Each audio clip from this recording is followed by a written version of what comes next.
तो दोस्तों मेरा नाम अभिषेक है। आज इस वीडियो में आपसे बात करने वाला हूँ 10th मैथ्स में जो बहुपद या फिर आप बोले द्विघात समीकरण प्रिसाइजली है उसके बारे में। उसमें हम लगभग सभी कुछ देख चुके हैं। आज देखने वाले हैं कि क्या होता है विविक्तकर, डिस्क्रिमिनेंट क्या होता है और कैसे आपकी ये मदद करता है। ठीक ना।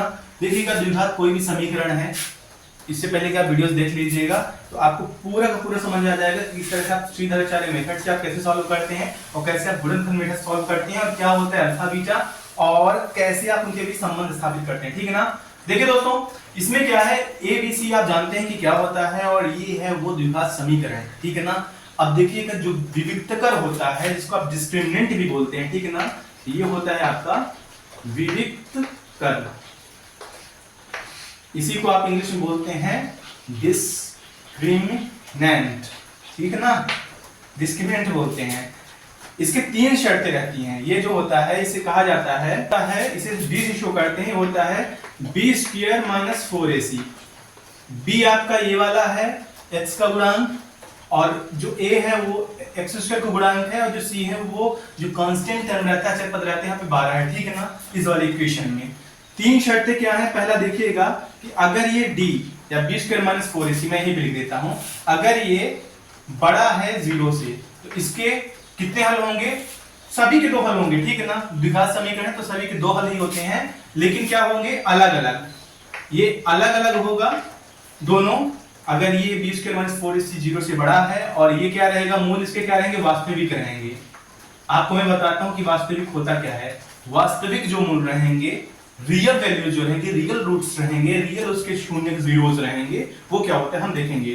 दूसरा क्या है कि ये मान लीजिए कि ये d, यदि मान लीजिए कि बी स्क्वायर माइनस 4ac यदि आपका क्या है 0 से छोटा है तो इसका क्या है कि कोई हल नहीं होगा, कोई हल नहीं होगा।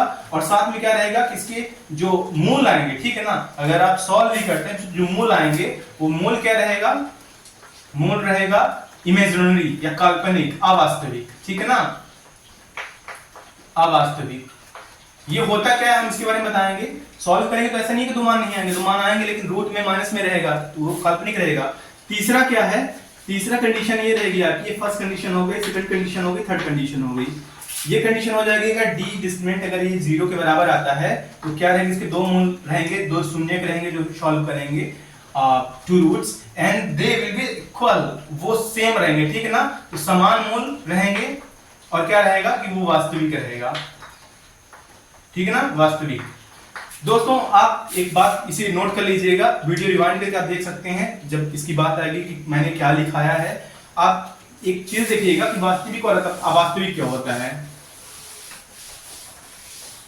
देखिए, यदि आप संख्या रेखा के बारे में पढ़े होंगे ये, तो यहाँ पे 0 है, 1 है, 2 है, 3 है, -1 है, -2 है, -3 है। ठीक है ना, ये नेचुरल नंबर हो गई। ठीक है ना, या फिर आप प्राकृतिक संख्या बोले, ये होल नंबर हो गई, मतलब पूर्ण संख्या हो गई।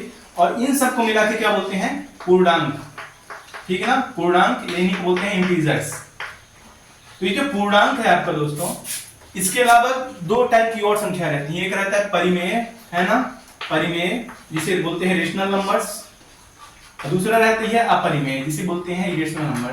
तो परिमेय संख्याएं और अपरिमेय संख्याएं संख्या रेखा में ही आ जाती हैं, बशर्ते इसका हम एग्जैक्ट लोकेशन ही पुट कर पाते, इस वजह से ये परिमेय रहती है। और परिमेय संख्या मान लीजिए कि 1/2 है तो यहाँ पे आएगा, हाफ है तो यहाँ पे आएगा, 0.5 पे आएगा। ठीक है ना।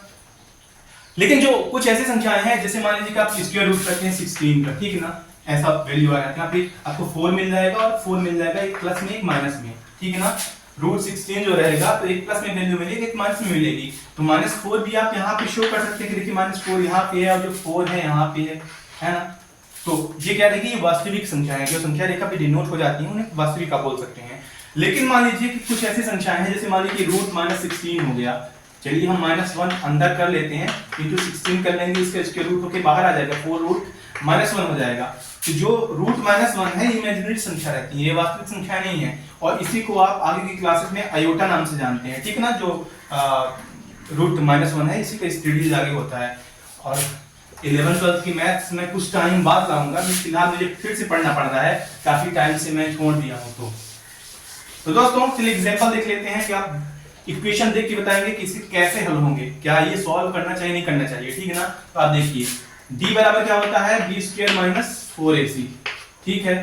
तो b स्क्वायर माइनस 4 क्या हो जाएगा, b कितना है 7, 7 का स्क्वायर हो गया, माइनस 4 इंटू a है आपका 1 यहाँ पे, c है आपका यहाँ पे 12। तो देखिए 7 7 जा 49 माइनस 4 12 4 जा हो जाएगा 48 इक्वल्स टू 1। जो 1 है ये क्या है आपका 0 से बड़ा है, इसके लिए दो अलग मूल होंगे, दो अलग शून्य होंगे। आप जो इससे पहले मैंने सॉल्व करके दिखाया है ये वाले इक्वेशंस श्रीधराचार्य मेथड से और गुणनफल मेथड से, आप दोनों से देख सकते हैं कि इसके दो अलग अलग मूल आ रहे थे। अब चलिए हम दूसरी कंडीशन देख लेते हैं कि अगर मान लीजिए कि आपका ये ऐसा होता, ठीक है ना, प्लस 4x प्लस 4, ठीक है ना, ऐसा हो गया। तो देखिए है क्या कि b आपका ये है यहाँ पे अब 4 हो गया, b आपका 4 हो गया, और जो आपका c भी है ये भी 4 हो गया, ठीक है ना। तो 4 का स्क्वायर हो जाएगा माइनस 4 इंटू a आपका 1 है, c आपका 4 है, तो 4 का स्क्वायर क्या हो जाएगा 16 माइनस 4 4 16 इज इक्वल्स टू 0। मतलब ये जो है आपका d 0 के बराबर है, तो इसके क्या है, दोनों मूल बराबर रहेंगे। गुणनफल मेथड से तुरंत चलिए हम सॉल्व करके देख लेते हैं। x square plus 4x plus 4 is equals to 0 है, तो x स्क्वायर प्लस 2x इसे जब डिवाइड करेंगे, मतलब अलग करेंगे, 2x प्लस 4 हो जाएगा। गुणा करने पे देखिए कितना रहा है, दो दूना 4 x स्क्वायर जो कि a और c के जो है ये पूरा इसके गुणा के बराबर आ रहा है, और जोड़ने पे 2 2 4x आ रहा है, ठीक है ना। साइन भी देखिए प्लस ही है, बराबर 0। तो यहाँ पे क्या करिए, x कॉमन ले लीजिए, x जब कॉमन लेंगे तो अंदर बचेगा x प्लस 2, यहाँ पे आप 2 कॉमन लीजिए तो बचेगा x प्लस 2, यहाँ पे x प्लस 2 इसमें भी है, इसमें भी है, x प्लस 2 जब आप कॉमन लेंगे तो x प्लस 2 यहाँ पे बच जाएगा, x प्लस 2 बराबर 0। तो दो संख्याओं का गुणा है, पहले की वीडियो आप रिफर कर लीजिएगा, x प्लस 2 बराबर 0, x प्लस 2 बराबर 0, तो बराबर क्या हो जाएगा, उधर जाके बराबर 2 वो भी माइनस में रहेगा, x इज इक्वल टू, ठीक है ना। तो देखिए इसका मूल बराबर आ गया। ये तीनों चीजें हैं दोस्तों, आपको ध्यान रखना है, ये बहुत ही आसान है लेकिन एग्जाम में आएगा, जरूर आएगा। दूसरी कंडीशन ये है कि यदि मान लीजिए ये आपका मैं कर देता हूं 2x, ठीक है ना। अब एक बताइए कितना है, a है आपका 1, b है आपका 2, c है आपका 4, ठीक है ना। तो b स्क्वायर मतलब 2 का स्क्वायर माइनस 4 सूत्र वाला ये, ठीक है ना, माइनस इंटू a मतलब 1 और c इंटू मतलब 4। तो जब 2 जा कर देंगे आप 4 माइनस 4 4 जा 16, तो आ रहा है माइनस 12, जो कि इमेजिनरी में आएगा। आप इसे सॉल्व करिए चाहे श्रीधराचार्य मेथड से चाहे आप गुणनफल मेथड से, गुणनफल मेथड से वैसे भी सॉल्व नहीं होने वाला है, बहुत टफ रहेगा। लेकिन जो आपका फाइनल रिजल्ट आने वाला है, ठीक है ना, अगर आप श्रीधराचार्य मेथड से भी करें तो equal to minus b plus minus under root b square का मतलब क्या रहेगा, माइनस बी यहाँ पे क्या है, बी क्या है माइनस 2 है, ठीक है ना, मतलब 2 है, बी स्क्वायर मतलब 4 माइनस 4ac, इतना आएगा, अंदर कितना आएगा माइनस 12 भी आएगा बाई 2 आएगा, ठीक है ना। तो 12 मान लीजिए किसी तरह आप बाहर करते हैं, ठीक है ना, पूरा तो पूरा नहीं होगा, 4 रूट 3 होगा, 4 इंटू 3 ये रूट में आएगा, फिर 2 रूट 3 अंदर जाएगा, लेकिन अंदर माइनस 3 रहेगा। तो जो मैं कंडीशन बताया था कि रूट में माइनस 1 ऐसे आएगा, वो आ जाएगा। तो इसलिए इसके कोई भी हल नहीं होंगे जो कि वास्तविक हो, ठीक है ना। तो इस तरह से आप विविध कर भी देख लीजिए दोस्तों, द्विघात समीकरण जो 10th का रहता है कैसे होता है। यही वीडियोस मैं इंग्लिश मीडियम में भी लाने वाला हूँ, इंग्लिश में भी मैं बताने वाला हूँ, जो आपका पॉलिनोमियल हो गया और आपका साथ में क्वाड्रेटिक इक्वेशन हो गया। इससे पहले जितने भी और चैप्टर्स हैं मैं उन सभी को कवर कराने वाला हूँ, आप मतलब रहिएगा। धन्यवाद।